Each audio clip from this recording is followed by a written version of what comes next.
Every single day, 137,000 startups are born somewhere in the world. 137,000 founders who believe they have the answer.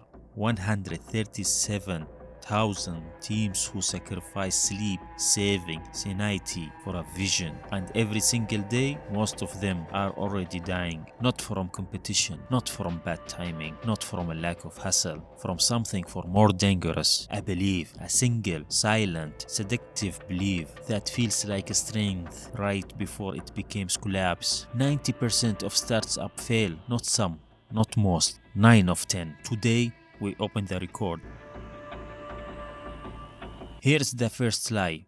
Founders tell themselves that passion is something the market rewards. It is not. The market does not pay you for how deeply you believe. It pays you for solving problems people urgently want solved. Passion is useful in private, but in business, passion becomes a hallucinogen. It makes founders solve problems that are interesting to them, not painful enough for the market. It makes them stake admiration for demand, encouragement for traction, attention for proof. This is where the ledger turns dark. 42% of all startup deaths, the single biggest killer, is a lack of market demand. Listen that carefully. Not weak branding, not bad colors, not poor motivation, no need. Which means nearly half of all companies are not destroyed after launch. They are already broken in the foundation before launch ever happens, because they never stop to ask the only question that matters. Does anyone actually want this badly enough to pay for it? No founder sets out to build something for no one. That is what makes the delusion so dangerous. It is built on polite compliments, on friends saying, "That's a great idea," on a few curious users, on vanity metrics that feel like a proof, on the seductive lie that attention means demand, and eventually that lie whispers one word: scale. Once that delusion takes hold, the collapse becomes predictable. First comes the build. You pour in your saving or investor money or years of your life. You add features, refine the interface, rewrite the copy. Everything feels protective. Everything feels like a progress. But if the market never asked for what you are building, this is not progress. It is a decoration. It is the elaborate construction of tomb. Then comes the launch, and then comes the silence. No flood of users, no surge of demand, no proof the vision was right. Just silence. And that silence terrifies founders because it's forced them to comfort the possibility that the product itself is wrong. So they reach for more comforting explanation. The problem is marketing, not the offer, not the need, not the market. Marketing. So they buy ads, hire agencies, pay for exposure, push harder, burn faster. 29 of startups fail because they run out of cash. But cash is rarely the first disease. Cash is the symptom. The deeper disease is building something nobody needed badly enough in the first place. We have seen this play out in public at a scale that should terrify every founder alive.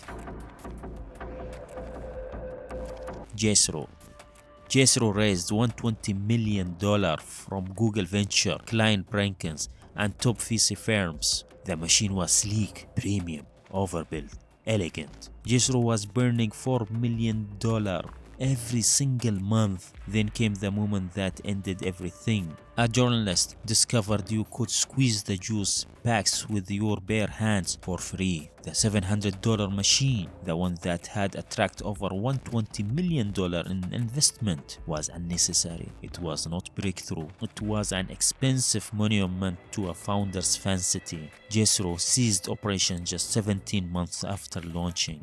Quibi launched in April 2020 with $1.75 billion backed by Disney, Warner, and Hollywood's elite. $1.75 billion. It sounded inevitable. It sounded sophisticated. It sounded like the future. 6 months later, Quibi shut down. Not 6 years, not 6 months of slow decline. 6 months from launch to obituary. The market had already voted for something else. Raw, fast, free, native to how people actually behave. In both cases, talented teams with the enormous resource build polished solution in search of problem, and the market gives them the same answer it gives everyone: no. There is a way out of this. It is not a charisma, it is not optimism, it is not believing in yourself, it is discipline. You do not fall in love with the solution. You became obsessed with the problem. Your idea is not prophecy, it is a guess. And the job of serious founder is not to protect that guess. It is to attack it, to test it, to pressure it, to try to prove it wrong before reality does it for you. That process is called validation. And without validation, startup is not a business. It is a theory with branding. Before you build anything, write down the assumptions. Who exactly is the customer? What exact pain are they dealing with? How are they solving it now? Why would they switch? Why will they pay you? What you are hunting for, it is not admiration, it's friction. When you speak to potential customers, do not pitch. The moment you pitch, people became polite, and polite feedback is one of the most expensive lies in the business. Do not ask, will you use this?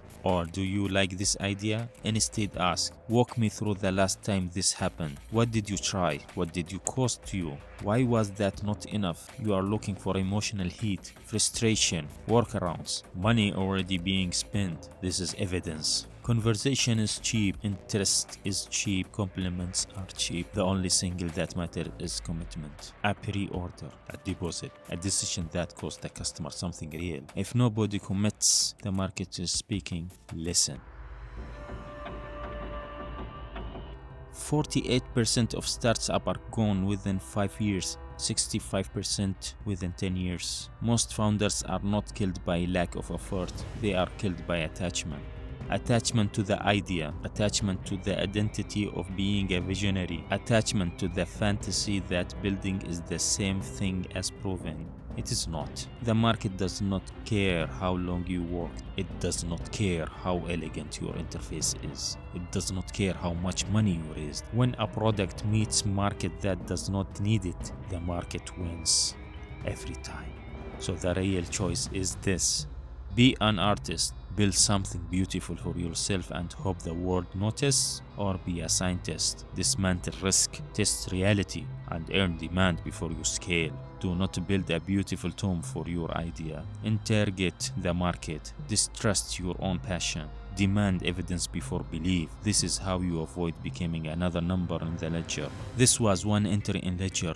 There are more. If you are building something right now, write the problem you are solving in the comments, not the product, the problem. Every business decision leaves a record. This was Dark Ledger.